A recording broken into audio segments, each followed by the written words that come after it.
We're going to call the work session to order. It's 9 o'clock on Tuesday, December 10th. This is a work session of Lincoln City City Council.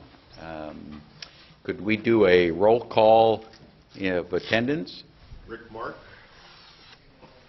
Deanna Hinton. Mitch Parsons. Judy Casper. Dick Anderson. And we have guests who will also be in attendance. We're going to,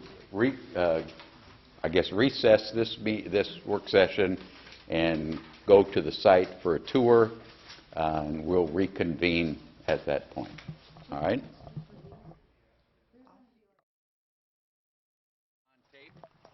Okay. So we'll reconvene here on site. What's up? Okay, so you guys are all standing in the bus yard right now. This is our best guess of where we thought we'd probably have the buses eventually, but we made our building so that we could use a house mover and move it where the bus guys are, in case we figure out that man, we made a mistake, because we got a lot. We just don't know what's going to happen. It's possible we're 7 years from when we can do another bond. At least, right, my thinking is that in the superintendents, I believe, and the boards, is that we really probably won't go out for a bond until we can say the other one's going to be paid for, and it's not going to cost you any more money, just like we did last time when we were successful. So we don't try to more taxes, and of course we'll have to see what everybody else is doing, what the city's doing, the county and the hospital and everybody, so we don't all come out at the same time. But the idea would be to put a school up here eventually, and we're thinking that over the next 5 years we'll try to slowly level it and compact it and have a fairly flat site of about 30 acres, and then we can plan a school. We'll have public meetings and say, what school do you think should come up here? This is the space we got. How does it work? And then hire probably an architect or somebody, a planner, to kind of help us with that. But so our goal is to slowly, like when you came over the highest point up there, that could maybe come down 20 feet. And then both sides would be leveled. And we've got a geologist that we're working with that we used before, FEI, out of Eugene and Corvallis, and they've already dug some test holes for us. So we got some ideas. So the idea will be maybe this next summer to get it all the brush burnt and cleared, and then maybe move some of the topsoil off to get to the ground, and then we'll put some form of ground cover over it so we don't have a lot of mud washing around. And then the next year we'll take it down a little bit and compact it and do it again and again, or maybe over a four or 5 year plan. Now that could change as councils, councils change and things happen, boards change and superintendents change, and I may not work forever, so Can you state your name and position? Rich Baloney, and I am the Director of Facilities for School District. I had to think about that for a minute. If you want, we can go inside and see, or you can just ask me questions right here. It's up to you. We can go get on one of the buses. I think the doors are open, and this doesn't bother me. It's all you, up to you guys. Okay. Questions on? I was just going to suggest it might be easier. Sorry, you two. It might be easier for these two if we don't have the raindrops hitting on the microphones. So let's see what they got inside, okay. And then you get to see the building anyway. Okay. So eventually, we're hoping to build another building just like this. We have a permit for it right in front of it, and there's the blocks for the basement, and then that would be for our maintenance shop, so that we'd be completely off the old Taft Elementary site. Right now, our maintenance is still there, but the buses are now all gone, and they're all up here.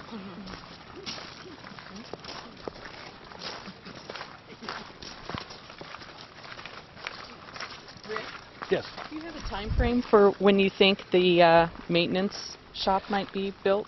Well, that's what, once we get no further action, which I'm hoping will be by the first of the year, but I'm getting a little worried now. I was hoping we'd have a no further action report by the first of the year. We're really close. We've signed our EEC, which basically says what we can and can't do with the property with the DEQ. So the next thing is for them to sign we got to decommission the wells and then sign a no further action. So we're hoping that that's going to happen by the first of the year. And then and if the city still interested and buys the property, I'm hoping to get a year or two there before we come up here. If not, we'll have to just go ahead and build this a little quicker than I planned. So it kind of depends on what your guys' position is. So you can see we got power up here, telephone, internet, And then we got a well back there where that pump house is, and we got a septic tank on the other side that goes down below.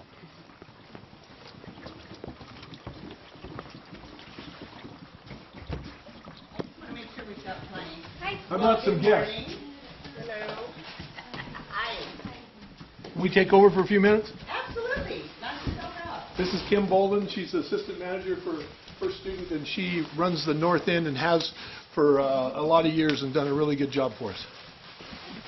Oh, I tried to shut somebody out. Go ahead and go on in, and you can even sit down if you want, I think.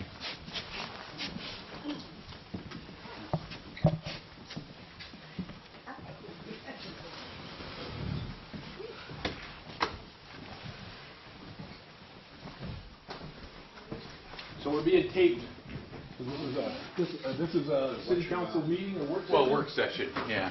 And so, since there's all of us here, So we got two bathrooms here and an office, and then just a general area for the bus drivers to wait. Like you can see, some of them, looks like you guys are waiting for your noon trip. So you gave us the overview of the big picture of the land and the property. You've seen or watched the council look at a master plan for the villages adjacent to you and trying to integrate, what you're doing, with the villages. Is there things you're interested in or concerned about? I don't think concerns aren't a big thing. I think that we just try to work in concert with you to make sure that we're not doing something at the same time you are and that we're all on the same page. I know that you guys have talked about the possibility of maybe a road through the property and then possibility down through this 30 acres that's below and maybe possibly out to the highway. Right. And we've looked at the 30 acres. The superintendent's really interested in it for a possible other school site.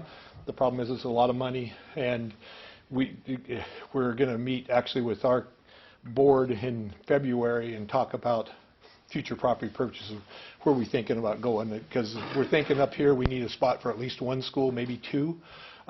In Newport, we're thinking we really need a spot for a new high school there. It could someday, obviously they aren't going to get built in this bond and maybe not even in our lifetime, but we're trying to think way out there so that there'll be some property when another does, and we're actually looking in Toledo too. So, and we just want to work in concert with you, because if we can, because we'll be 7 years, that could change a ton. Yeah. And Well, we're certainly talking with ODOT for that road, because they obviously control any ingress egress off 101, and that's what we're trying to get them started too, of thinking about it and finding, eliminating barriers, I guess. So we'd like to be partners, and whenever you need help or wherever the plans are, we want to be involved with that, and we want to be a partner, not a detractor. And we realize that road coming up, it'd be better if we had another access, so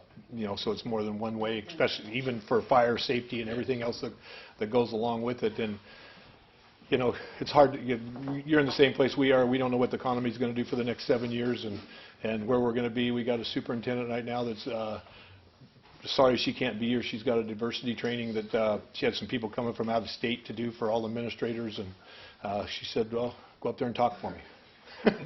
I said, okay, I'll get you in trouble. I appreciate you doing this, because again, we're trying to get off the table.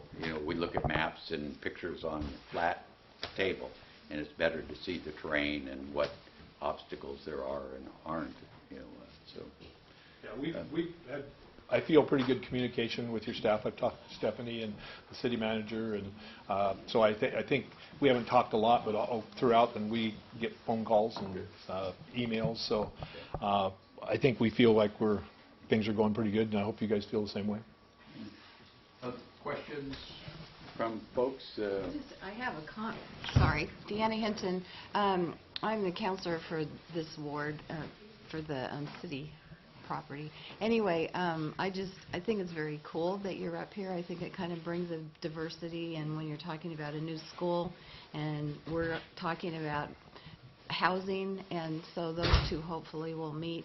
And so anyway, I'm really happy for this next stage in our planning, and I'm glad we're all working together. And of course, I get phone calls from neighbors about the buses going up and down Yeah. the road multiple times a day, and if they just slow down, I guess that's the Okay, the well, only thing. and we need to hear that. If that's a case, we will make that happen. And we can actually, with the new bus system that we have, we can monitor what the speed on the bus, because we have GPS on there.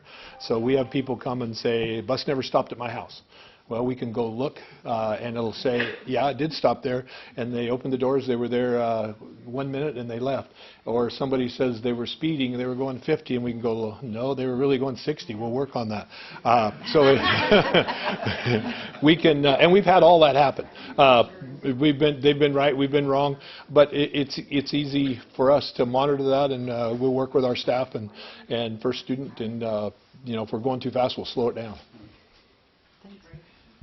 The issue of annexation, have you, you being the school district, given thought to the advantages or disadvantages of being in and out of municipality?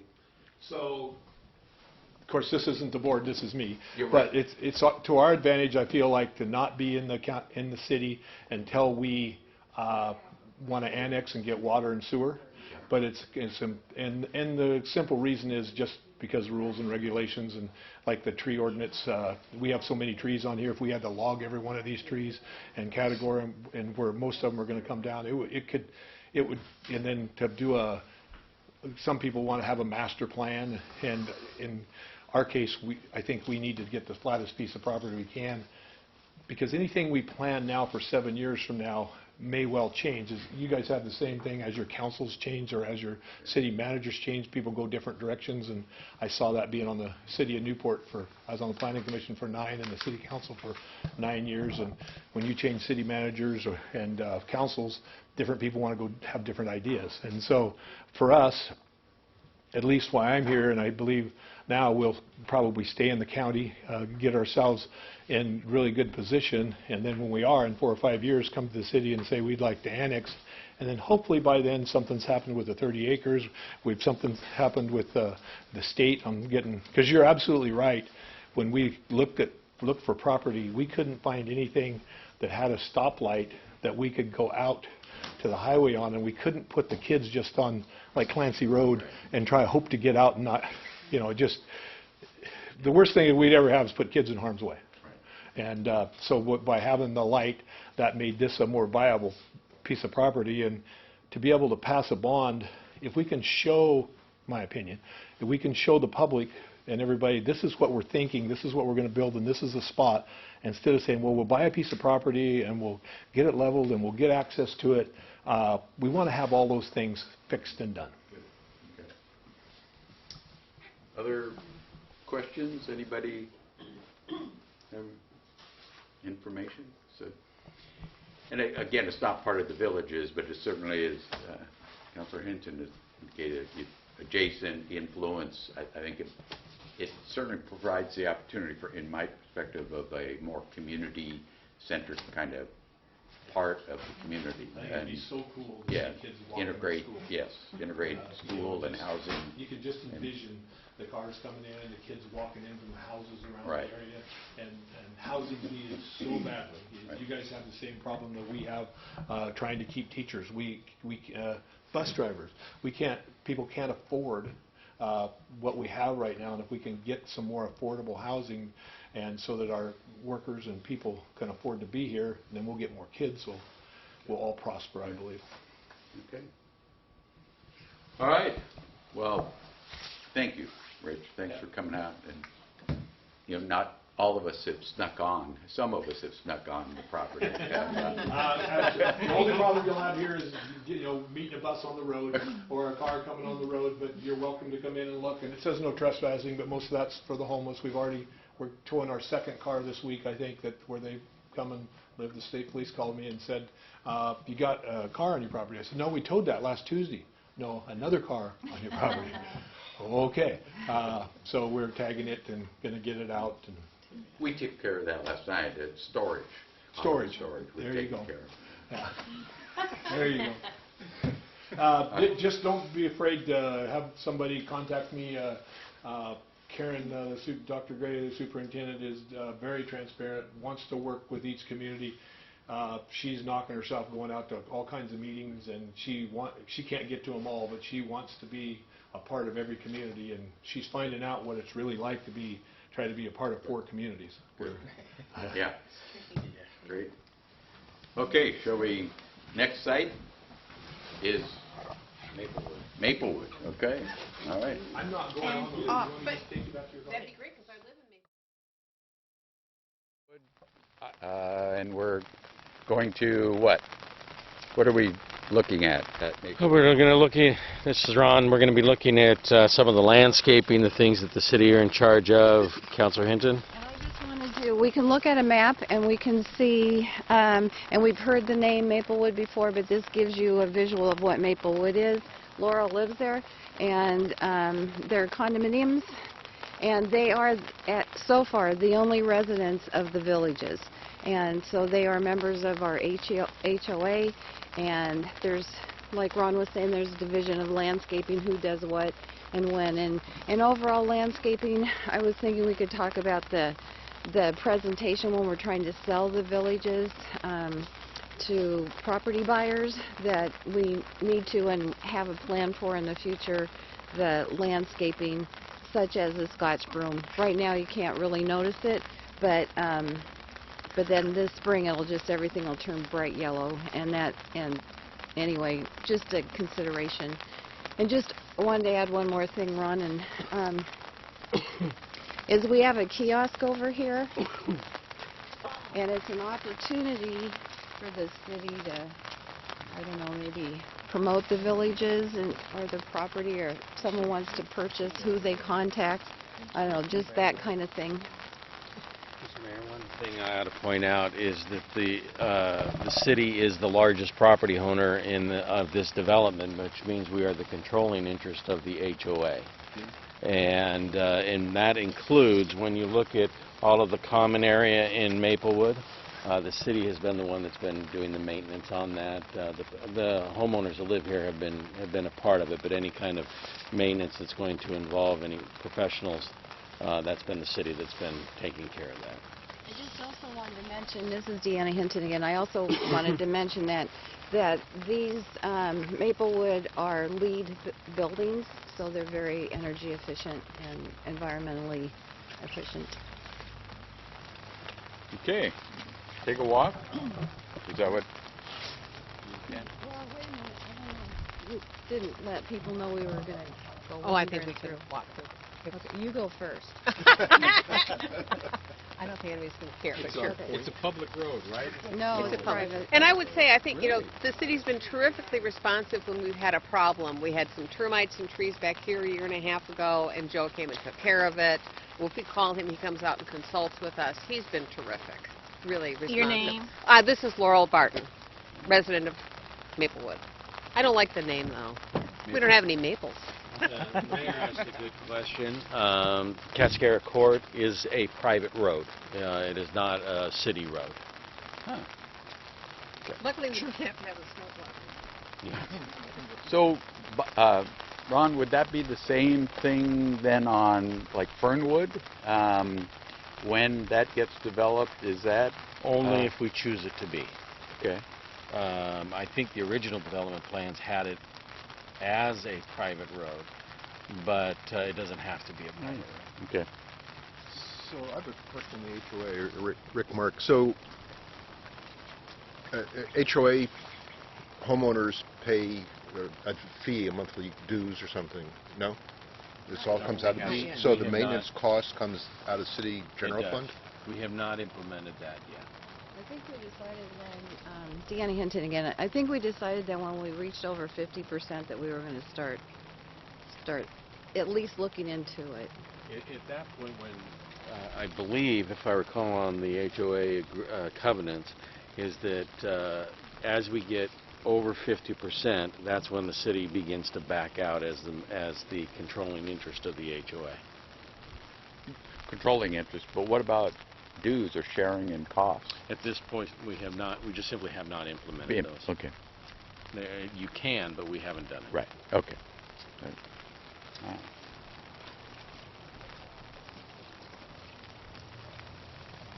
go, Mayor. I'm going to get under Courtney. Well, this is, take this, this is bigger, Okay. you know, You want to? Okay. Well, swap out, somebody want Boy Scouts is what Counselor Hinton, who has access to that kiosk? The city, Okay. yeah. Somebody's got a key somewhere. Yeah. Yeah, and however you could use it, trail map, information about if people are interested in property, just, Yeah. just go for it. Just use it. I got to find out who's got a When key. were the first houses built here? My understanding is it started in 2008, and the shells were built. I've only lived here for 3 years, less than 3 years.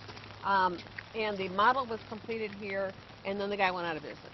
So the others were left as shells, and were not mostly completed until 2012. Yeah, that's, This area is a maintenance nightmare. And I know we've had conversations with Joe. There really doesn't seem to be an answer, but This hill is maintained by Public Works. The public right-of-way along here is maintained by Parks and Recreation. why is that separation? Do you know? When I worked with the director, Lila Bradley, she came out here with us one time and we split up the task. Oh, okay. So I'm not sure. I think, They worked it out. yeah. All this had been, Basically, all it this comes had, down to there's no maintenance on this hill. I mean, Gary comes out and whacks it with his weed whacker a couple times a year. That's basically what happens. One of the prior to Jeannie coming on board, the parks was supervised by our public works director. When Jeannie came on board, they looked at how to divide up the duties, and this is what they agreed upon. And I said, that sounds great. Just get it done. street sweeper versus a backhoe, I bet. Yeah.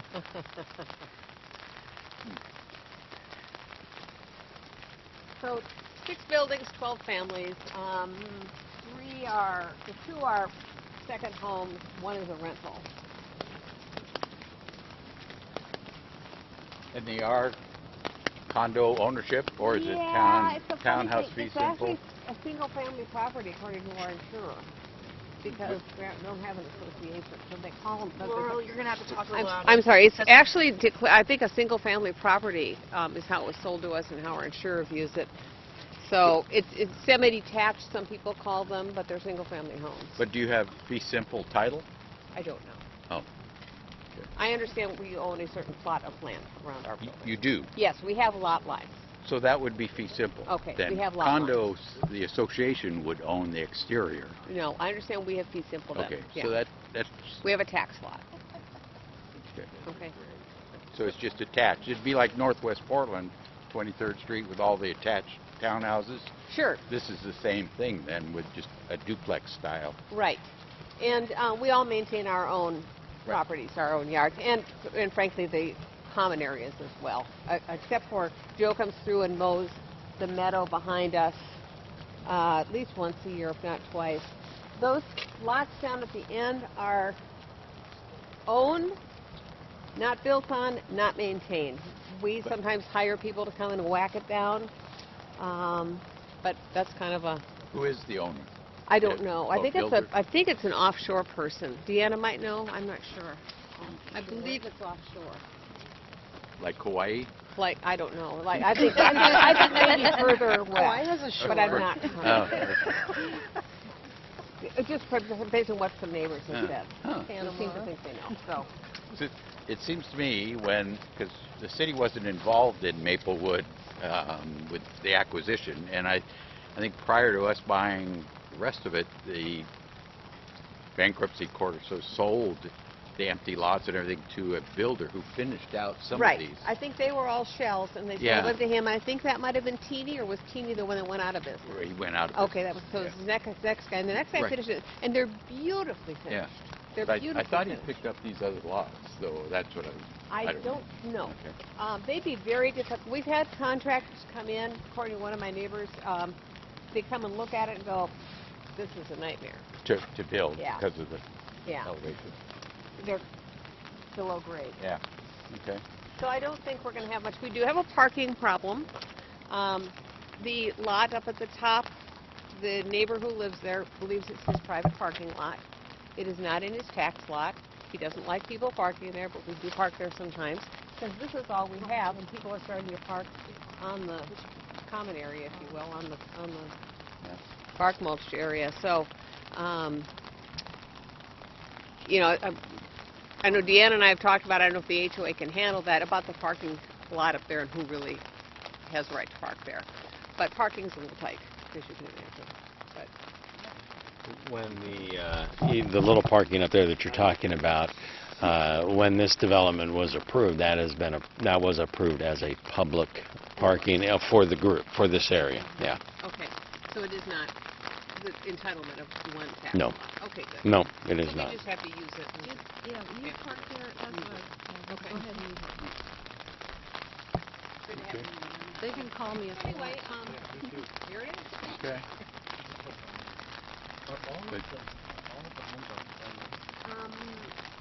Yes, except this one on this end and the second one in from the right are second homes. Yeah, but there are owners. There's Yes. none that are up for There's sale. none up for sale at this moment. The last one to sell was the one opposite here, and it's a rental at the moment. They were moving in later this year, or next year, I think. Okay. Yeah, it's a pretty stable place Okay. and quiet. Great.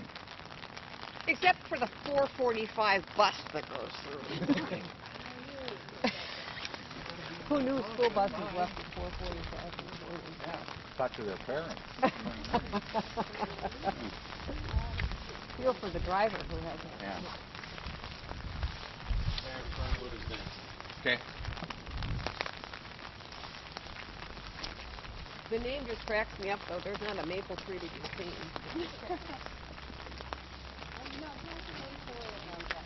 I think that's happened. We all have another meeting soon, right? This is my house.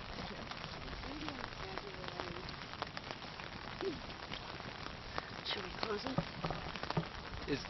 Ron, is the HOA committee a three-person committee? Deanna, Richard, and... I'm the secretary, and Okay. then Marge Boyd is on. Oh, Marge is on it. Okay. All right.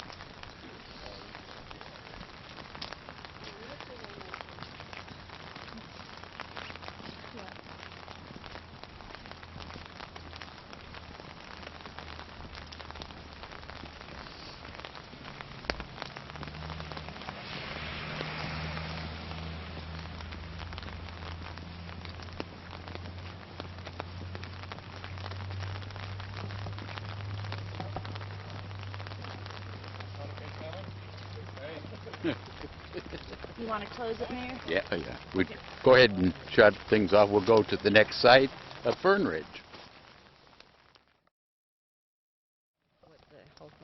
Okay, so we're back. We're at Fernwood now and touring Fernwood. So, So this is a platted property that's, the plat's already been approved, is for 62 lots. Fernwood actually consists of two separate phases. The part that you see here is the first phase. The other part, which hasn't been developed, is off to your northwest. And that would, I believe that one's about, preliminary was about 40 extra lots in there. The concept behind this was going to be townhomes, similar to what you saw in Maplewood. And that plat, that preliminary approval is still in effect until 2023. This is the first of two areas that we're currently working to try to develop. This one as a residential development, and with at a market rate with some workforce housing as part of that. We had gone with one. We have an exclusive negotiation agreement with an organization, and it's actually our second one. The first one we dealt with for about a year, and it just couldn't work itself out. They were very successful affordable affordable home developers, but they couldn't pan it out with the combination of the two. So we have gone into a new exclusive negotiation agreement, which is about 6 weeks old, and Allison Robertson of our economic development team is the one who is currently working on that. Fast as you can. Oh, It'd be nice. The couple things to point out is the utilities are in, water, sewer. I do believe the electric and gas, the cable is not, although the conduit is there. One of the challenges that we're facing because this project gets older is to get the road is cut out. That's this gravel portion. However, as the longer that it's not used, the greater the opportunity is to lose your road base and have to do that portion of the road over again. So part of Jeannie's task is to try to keep that clear from the weeds so that it doesn't just destroy the road base that's under that. More than likely it'll have to be done anyways, but it's something we want to try to avoid. I just wanted to add one more thing for this area. Well, two things. One is this is the undesignated dog walk. I don't know why we don't see one in there now. There's always one or two or three. But anyway, I wanted that it is being used, you know. And the other thing I wanted to mention is that's where the elk like to hang out. And so when we're looking at our plans, we look at wildlife corridors and all that kind of thing just to make sure that that we respect that they live with us too. They're our neighbors. They're here quite a bit, Yeah. several times a year. The area to the front along West Devils Lake Boulevard is the retention basin for not only the Fernwood when it's developed, the asphalt runoff, but it also picks up the road coming in both directions and goes into there. Mostly, at this point, it's a dry basin, except when it rains. It may end up retaining a little bit of water as the property develops. You get more impervious surface. So our next stop is the commercial zone. It is up And then we on can- the right. Okay. All right, let's meet at Station 4. Get started here. All right, Oh, yeah. Should we stand on the Well- sidewalk? Or does it Oh, matter yeah. if we stand Maybe even- The buses get keep off the going. road. People can come and go around that corner. And Has a beautiful tree.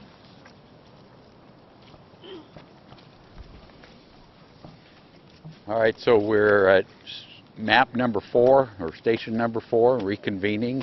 And this is what, the commercial? This is Deanna Hinton again.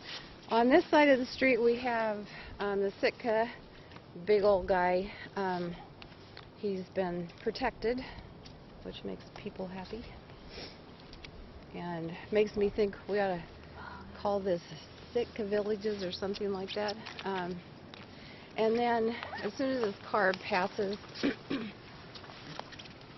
on the other side of the street is the commercial area. So on your map, on some maps it looks kind of reddish and orangish. Does someone have a map? And then, sorry, I didn't bring mine out. She's the map. She's the map wizard. Blue on your big map. Oh, thank you. Okay. Those are neither ones that I was thinking of. Okay. But it's this spot right here. Isn't that right? You're the boss here. How That about is if you correct. want to talk It about is that zoning and so the intention I think is to talk about all the, because this is kind of a point where kind of all the layers of the map kind of hit and how it's going to set the stage for the neighborhood and you know what we're trying to accomplish here.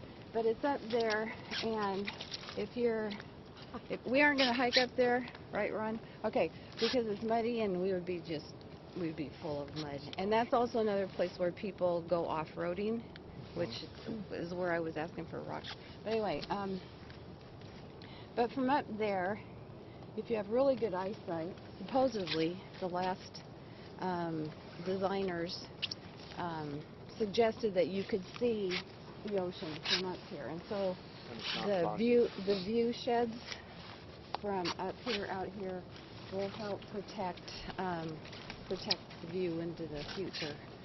for a good number of people of how they laid out the roads. But I don't know if that's going to be the existing one, so I'm just going to be quiet now. And So a couple of things that are important as you look at this, both in the original plan and in the master plan that the City Council recently adopted, correct?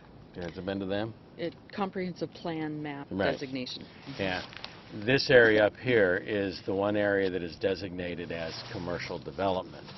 And as Councilor Hinton said, the comprehensive plan that they're looking at, if you think of a half of a wheel, that gives the idea. It's meant to create corridors that maintain the view out to the ocean, not only for the commercial development that would be up here, but for the residential development as well. And so that's the concept behind the proposed development of this area. Right now, this property is zoned. All of this property, except for Maplewood, is zoned as R175, which is single-family residential detached homes on 7,500 square foot lots. That's significant to understand, especially when you're looking at this commercial development. Part of what we're currently working on is a new zone, which we're calling a recreational community commercial that will set the stage for the development of that. It will be much more limited than our general commercial area. And will be more not recreational, resort. Resort. And will be more for resort types of activities. But we found a loophole. When we adopted our ordinance, we found a loophole that we had, as a staff, some pretty good, intense discussions about that loophole. And that's the fact that for the development of any commercial property, it has to go through a development agreement. And that's going to specify all sorts of things that you can do, land use, any incentives that may be provided to developers and things like that. But without a development agreement, whoever owns that property has the right to develop it as an R175 development, single-family, detached residential homes. And so if the city sold that property to me, and I did not want to go and put in a commercial for one reason or another, to me it's simpler to put in a single-family subdivision. I could go ahead and do that, and then the city would lose its ability to see that developed as commercial. In fact, that could happen on any of the property that's in the town. If we're looking, or in this area, if we're looking for multifamily residential, if we're looking for townhome styles. Once the city sells the property, then they can develop under the R175 zone. So for Anne Marie and I, as we've looked at that, we have found that that's a loophole that creates the scenario whereby we don't see this develop according to the plan that the City Council has adopted. So that's probably going to come back to the Planning Commission, City Council, to take a look at that and revisit that. Again, we have this property right now under a negotiation agreement with a business that is currently going forward. One really nice thing so far as we're discussing with the business is it looks like it's all going to be at a market rate sell for the city, and then they'll be able to go forward with their development. As the terms of that agreement are come closer by the staff, it will ultimately then go to the City Council. Any development would have, portions of the development would have to go to the Planning Commission for their approval for its a conditional use, or is it part of the agreement? No, it depends on what they do. Okay. So if the zone is adopted as we're writing it, RCC, Resort Community Commercial, that comes with a statutory development agreement. The uses are specified in that statutory development agreement, and they are permitted outright. Does that go to the Planning Commission, It does the not agreement? go anywhere. It would just be site plan review. What about the agreement? The agreement does not go to Planning Commission. Okay, okay. So the thing that the Planning Commission will end up seeing is the creation of the zone that will go into that, and that will come from the staff as we work on that over the next few weeks. And it's actually scheduled for December 17th. Thank you. Oh, good, moving It's right great along. when you, it's great when your staff is, it's great when your staff is just so far ahead of where I am. So anyway, so that's this property. Now the other thing is we go down around the corner to the next spot, which is the end of West Devils Lake Boulevard. The City Council, in adopting the master plan, or the comprehensive plan for this, looked at the northernmost part and essentially said it will be developed someday, but not today. And we're just going to leave that as property we're not going to market. The council recently talked about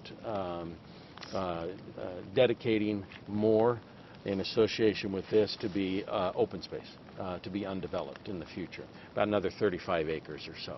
And so that's, the staff's working on that now, and so that's kind of where we are, to rezone it. So. Excuse me, a rough question, would that encompass a trailhead then down there potentially? Not totally certain on that.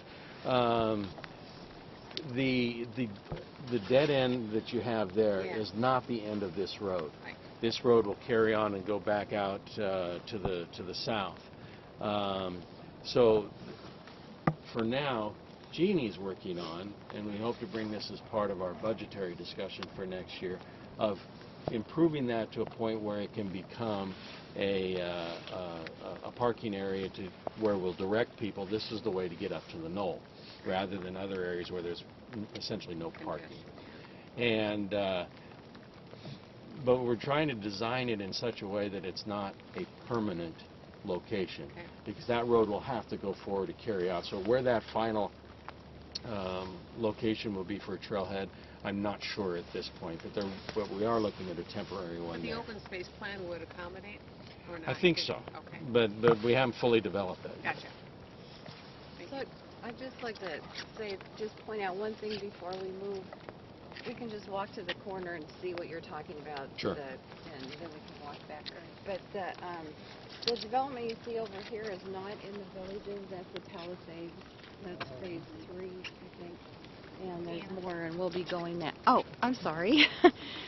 That's the development over here is the Palisades, part of the phases of the Palisades development, and it's not part of the villages So this is the road you get to off of Voyage. that way. Okay. This is just a little loop road. Okay, so we're just going to walk to the corner where if we look up, in case we don't all get to the knoll, we'll be able to see the knoll. Also be able to see the cul-de-sac down into the cul-de-sac, so we don't have to drive down there and drive back out again. Okay. And then we can walk back to the car. Well, I was hoping we could go down the trail a little bit to show that it is one Okay. of the 3 trailheads. Okay, So are we that's fine with me. okay Whatever you want just to do, to whatever Ron wants to do. I'm sorry. The mayor. drive down to the cul-de-sac now? I think that's our next spot. Which cul-de-sac? Just right down here. Or just walk to the corner, or Either way. She wants to point out You actually might have a little bit better version if you just go to the void corner there. Jeannie wanted to point out where the trails are, so Can you see it from that corner? You can't, but it's fine. But I wanted to take out the signage and show what the loop, so let me run to the van really quick and get that so everyone can envision it. and there's enough room in the cul-de-sac too, just to drive around. Anyway, whatever. Part of that commercial resort on this side of the street too. It looks like on the map it's this corner and a little bit on this. Well, they turned around, so. That's Mitch. Mostly up here, and I think it crosses the road on the map. I think he's right. Commercial resort also this corner and on this side of. No, it's all this. because it looks on the map. Oh, well, yeah, there is a little bit of it right Yeah. there. So this corner lot's part of it, Mhm. and then okay. Okay. Someone hold this really quick while I show. So, we're heading to the cul-de-sac here. This right here is the plans for all of our open spaces signage, which is going to show trail maps along with interpretive art and a legend that'll give mileage of each of the trails and information of what they can find in there. So I wanted to show you the Knoll one right here. We have 3 trailhead locations. and they've been utilized for years here. We're just formalizing them in this plan. So the one that you're going to see down here, and this is just, we're still working on the graphic design, it's not finalized, is this one down here, is the cul-de-sac where we put the P for parking. We are trying to get people to come down into this area to park as the main area to hike the knoll, and then it makes it a really nice 5K loop, which is 3.2 miles. So that's a loop one. Otherwise, they can go down to the bridge, which we're going to go to at some point, or they can go up to Port and Solace Sea and access, and that's the shortest route to the knoll. You just go straight to the top there. But that's causing some problems with neighbors, I think. There's concerns. Very limited parking up there. Yeah, there's limited parking at both the gate and Port and Solace Sea, and there's quite a bit right now down here, and who knows what that'll be in the future. Parks and Recreation has been meeting with Cascade Head Scenic Research Area team. We're a part of that team, which includes the Nature Conservancy, Camp West Wind, the Forest Service, and other private entities that own the land in the Cascade Head region, which obviously the city does with the knoll. We also are looking at the Thumb, which we do not advertise as part of the city, as it's not a maintained trail. We only advertise the city's maintained trails, but we are hoping people will access what you're going to see down here on the corner as a trailhead. Are you actively working with the coast? And can you give your name? Oh, Patty Cronin. Are you actively working with the coastal trail folks to link in some of these trails and identify this as a connector Yes. for the coast trail? Good question. We call it the Chesra team, the Cascade Head Scenic Research Area team, has been meeting since January 2018, and the ODOT is part of that, who oversees the bike and hiking trail there, and also Oregon State Parks are also a part of it too, Priest and Phillips from them. So yes, and what they're trying to do is trying to get the hiking trail off 101, because right now once you hit Nescoin, it shoots you out on 101, and then you don't come back until you get down to Lincoln City.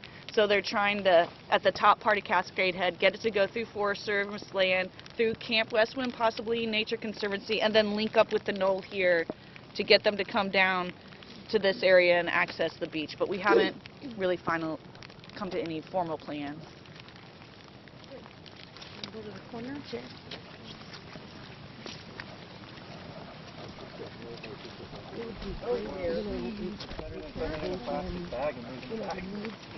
Yeah, I hate that. They tie it up in plastic bags.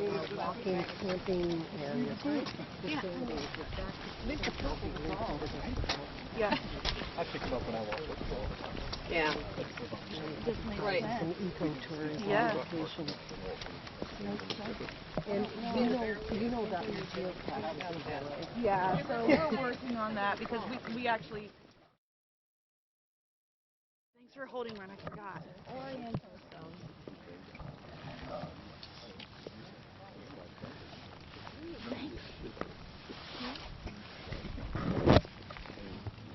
Is it working? Did you want to say anything else?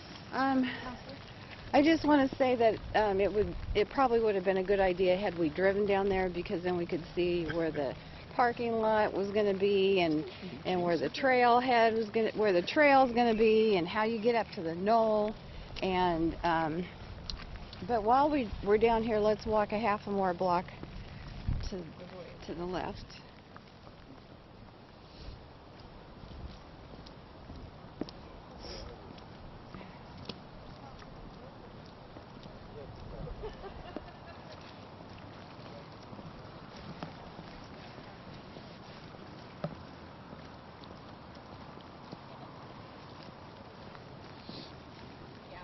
And I'm trying to figure out how to get Jody in that here.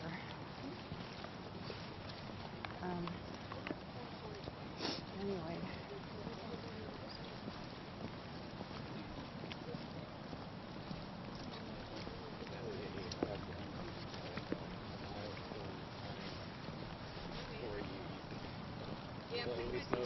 Okay. So how about if we just stop here for a second? And Ron, whoa, that was close. I just want to say that, so when we're coming up this direction into the villages, and the resort commercial area is straight ahead, and they're going to have a particular point of view of why they're here, outdoor recreation, that kind of thing, and so the view is important. And so, as I think Mitch pointed out, that part of that property comes out across the street here on these lots, and then we've talked about another lot City Council had. This is Lot 62, which is part of the Lincoln Palisade development. Just on the other side of these trees is the condos that you have here. And this property is actually up for sale. And so the question that the council has been considering is whether or not we should purchase that property. And one idea is to purchase it. The main idea they're discussing is to purchase it, preserve it, is open space. And so that's part of what is being considered by the City Council at this point. And there are trails through there, and people use it quite a bit. And then, so when we get back to our cars, we can take a little swoop down into the cul-de-sac and then drive out, just so you can see what we're talking about back there. And then come out here, and then we'll be driving through the Palisades development. And if we want to swoop through the condos, we can, and then you can see the rest of that lot that's for sale. It doesn't have for sale signs. All you see is big trees, but it's well used. Is that okay? And then we go to the state park. It's Yep. not on our list, but we need a potty stop. I mean, we need a restroom break. Is that okay? Okay. Yep, we will follow you guys. That's exactly right where we're headed. So. Go ahead and shut her down. We'll go to the... We're back on. We liked being dry. Here we are at the state park. Okay, so That was Jody's going to profound. take a few minutes and talk about the urban renewal proposal that's before the City Council, and then I'm going to take just a moment and talk about parking. Okay. Yeah. Hi, Jody Mesher from Urban Renewal. Just a little background about the Urban Renewal Plan. Completed a feasibility study in 2018, presented that to City Council, and City Council voted to move forward with a new Urban Renewal Plan. So that's what we're working on now. We met with an advisory committee back in November to talk about the potential boundaries, which I have here on my now soggy map. And we're meeting again January 7th for our second advisory committee meeting, and we're going to start talking about potential projects that we can do and start talking about the finances of those projects.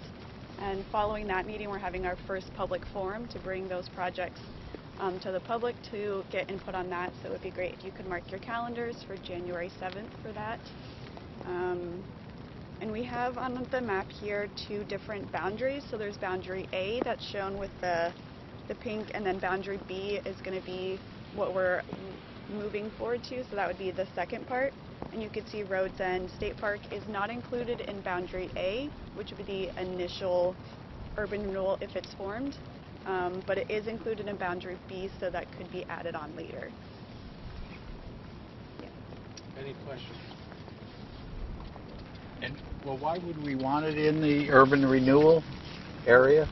Why would we want it? Why would we want it? In one, it's not taxable, so This parcel. yeah, I mean, right? Is that Yeah, okay? so if it's included, then the city could use the urban renewal funds to help with any capital improvements, such as improving parking, bathroom facilities. I know the rails there are kind of eroding a little bit. So that way the city could just have more financial leverage to use that urban renewal money. That kind of leads into a little bit. Whenever you're doing a urban renewal and creating a boundary, one of the location of it is often dictated by projects that you want to do, and but I also have to balance that again by the fact that the funds that come for all of those projects is the increase in the property values, which affects the property taxes, and that's what comes to the city to be able to do that. If you look at a piece of property like this, it may have projects that are good, but there's no taxable increase that's going to benefit the city because it's a non-taxable piece of property. So it's always a bit of a balance. We saw that as in our current district of properties that we're now pulling out so that it can increase our opportunities here, and the ones that we're pulling out are the ones that just did not have any tax benefit to the city. Now, we are currently working with the state on Dee River Wayside Park to be able to take over either the ownership or at least the management of that park. As that's going forward, and it looks like it's going well, we've also considered in the future, what about this park? And especially as it pertains to parking. For the last couple of years, we have been looking at how to increase parking in this area without causing too much problems for the people that live in this area. One area we looked up is up Salasee Drive. As you go up there, you'll see it. Notice on the left there's a cliff and a little triangular piece. The city owns that piece, and we've talked about whether or not we should sell it, develop it. One of the ideas was to develop that as a parking lot. We could get 18 parking stalls on that lot, but it would be an expensive parking lot because of some terrain problems, because of some water problems that would have to be diverted, and for me personally, because it's right at the base of a cliff. And I always worry a little bit about building right at the base of a cliff. So we started looking around, and we looked at this property, and this to me is a very inefficient use as a parking lot. This row of parking stalls right here, the first question is, why didn't we do that on this side as well? And you could increase about a dozen parking lots if you just made this type of a parking on that side as well. Then as we've watched people here, how this property is used, this part back here is actually used very, very little. And so we look, can you extend parking back into this and still be able to keep some type of green space as you get closer to the road that creates a nice little buffer. And we've guessed that we can get at least 20 parking spaces just there. The ground's flat. It's already a parking lot, and that's what people understand it to be. And then you have the little turnaround that's just north of that, that is also an inefficient use as an area for parking. So we've had just the beginning discussions with the state on whether or not they would partner with us in trying to increase the parking within this area. Those have been fruitful, but they're just at the very beginning stages of discussion. Any questions on parking? Hopeful relief from the neighbors. Yeah. Yeah, if you increase the parking in here, would you then eliminate the parking that occurs now along Logan right outside of this spot because it's... I don't know the answer to that, and the reason I don't is that if you're looking at the area across the street, that's property we have been working with the county on making some changes, fixing, acquiring, and repairs that will have to be made. There will be some changes in Salasee Drive, potential changes in the Salasee Drive, the dirt road versus the one that comes around behind that house.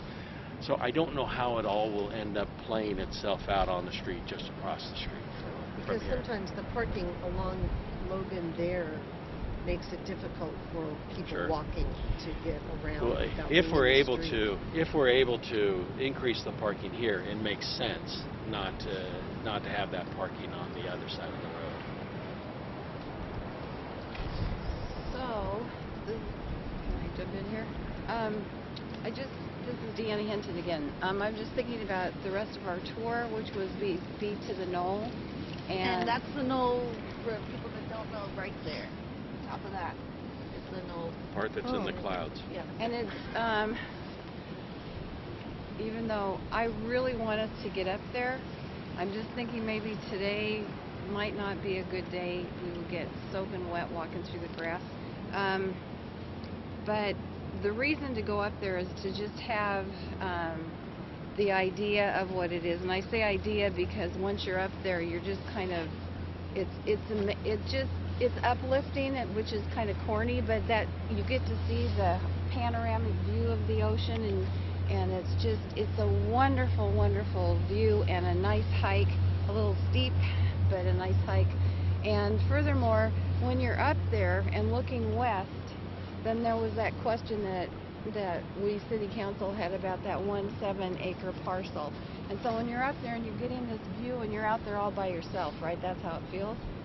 And then, do we want that and be able to look at the ocean, or do we want to look at rooftops and into people's kitchens and that kind of thing? Anyway, it's a beautiful place to go, and I encourage everybody to go up there. Also, I kind of wanted to point out parking, because we're talking about parking now. These guys live right next to the trailhead, and are there 2 or 4 spaces now for parking on the street? So there's no planned parking up there right now. It's wherever Okay. people can fit their cars. And after working with neighbors and also with the Parks and Rec Board and just trying to figure out things until we have planned parking, what we've done is put up signs where we've asked people to park on the corner of Port and Solacey and not down near the gate, which was blocking driveway access and also emergency access. We'd really like a no turnaround sign, because we have far too many people coming up and turning around in our driveway. Some people parking in our driveway, cars following each other up into the end of Port, which goes into our driveway. Then they get stuck trying to turn around. So a no turnaround sign would help us immensely. And if people just parked along the top of Salacey, that would eliminate a lot of the problems for us.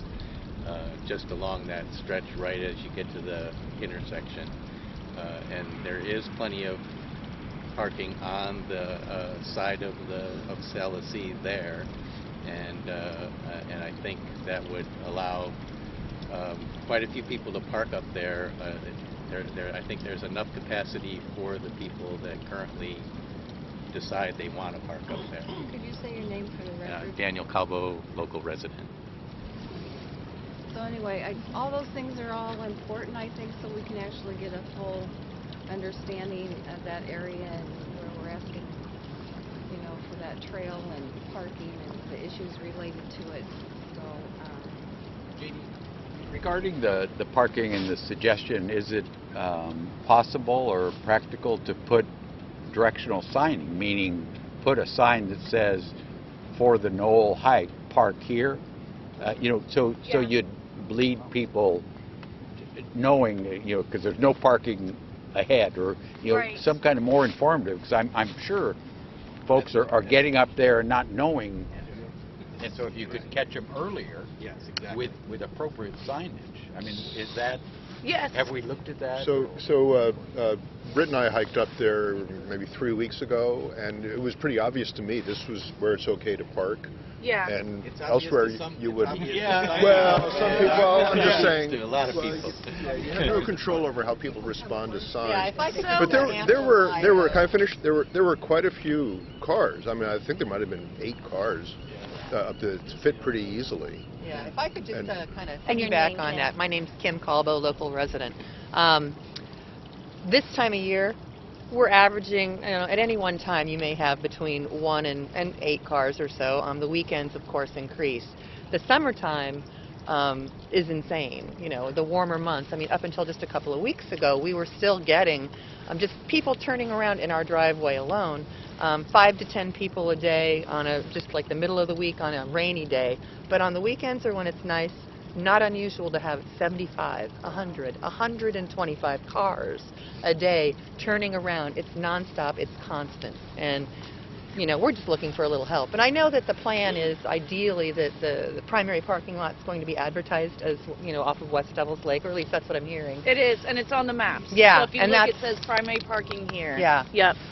And Chesra's going to advertise that, and the Forester, so we're all going to That's wonderful. focus away from your spot and Yeah. the bridge. And we did, after a couple, Mayor, to answer your question, a couple board meetings ago, Parks and Rec board meetings, did go up there and put quite a bit of signage. So let's go and take a look. We're not going to hike it, right? We're just going to drive by.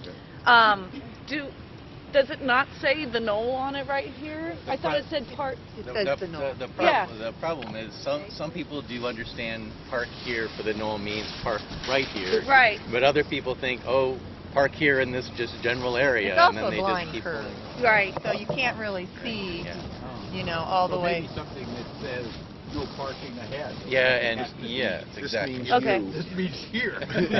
Yeah. Yeah. Okay. Thank you. Or respect local residents, you know, something like that. Yeah. Right. Right.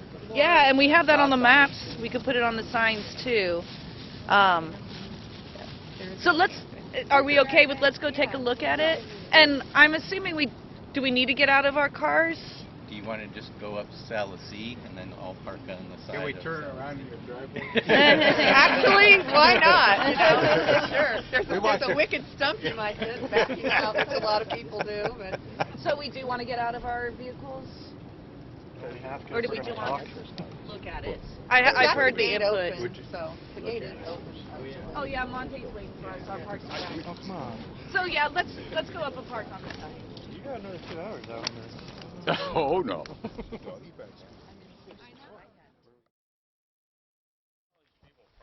Yeah. Well, it says park here. Park here.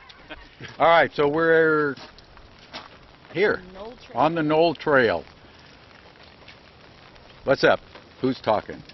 So right now, this is where we have asked people to park, just as a temporary solution until we can figure out everything with the master plan of the parking, and that's going to come through with the village's plan. So we do have a sign that says parking for the Knoll here. I do hear what you're saying about no turnaround. I'll look into that. And let's walk up this way to see where the trailhead is. This is a public right-of-way here that we have, so people have parked here in the past. You all would know much more. Tim and Dan. They do park here, yes. Yes.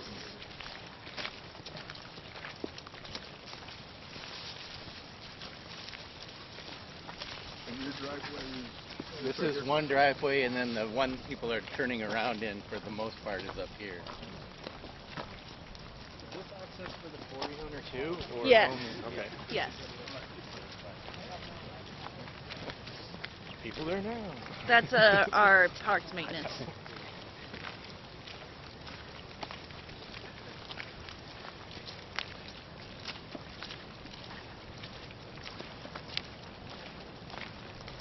I'll apologize. About 5 years ago, I did turn around up here.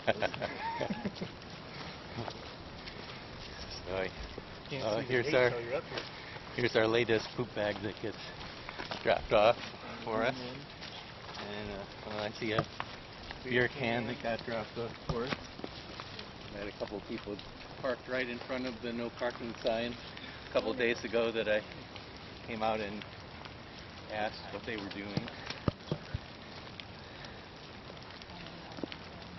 So right here is a gate that's always locked. It's just here for maintenance to be able to get through. Also, James Drayton owns the quarry, which is to the left here, but we own the land too until you get to the quarry, but he has access to this gate also. So in the past, people have parked here. Our Parks and Recreation Department has also thought of putting parking up in this area too. But right now we're really trying to focus getting everyone out of this neighborhood as much as possible and down to the cul-de-sac. But remember that this is the shortest trail. It's a quarter mile to the top. People will often do the shortest trail because they want to have the scenic view and take their selfies. So we've got to look at the easiest way to get parking and work with our neighbors also. Any questions? And we were going to hike up it. If you're in good shape, you can get up it in 20 minutes straight up, but it's a little too wet. It's a hard hike. I'll say, I'd Yeah. take a break halfway up. Yeah, it's a hard hike.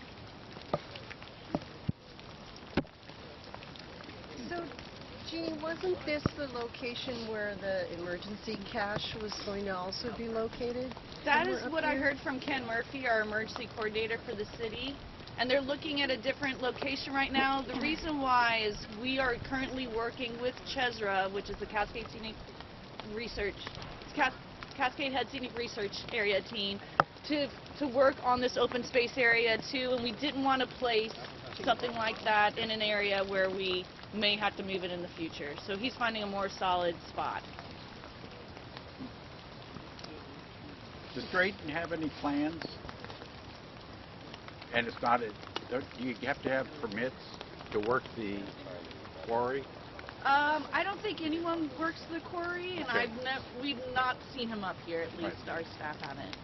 Have you all? Yes, they rarely use it, but probably maybe once every couple months they'll come and take a few rocks out of there, but it's not very often. And he has an easement with us to be able to get to it. That's good to know. Mm-hmm. Not just breaking into. But in theory, is that a parking spot? If you bought it, I haven't walked into the quarry, so I. Right. If you right. bought it, there would be room for parking way back there. It's a great idea. Yeah. I don't know if they'll sell it. Right. The only, if I could just add, sorry, Kim Caldwell, local resident.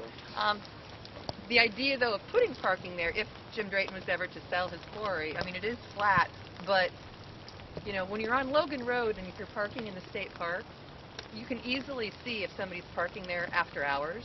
Up here, you can't see anything. And there are people that, I mean, we've had issues with people trying to camp for 2 and 3 days at a time, and trying to run them off, and, you know, it's not good. There are no bathroom facilities. My office is right there with the light on. I overlook this, and I cannot tell you how many times I've had to, you know, no public urinating, you know, yelling at people, because it's like, I don't want to see that. But it happens, I mean, almost weekly. And when you see a car that's out there in the morning, and, you know, it's still there at night, you know, I mean, yeah, they're doing some camping, they might be doing some back and forth, but there's just, And that's we a don't need that in our concern neighborhood. we have with a lot of our open spaces. So the same with Spring Lake, Cutler City, Spyglass, and Friends of Wildwood.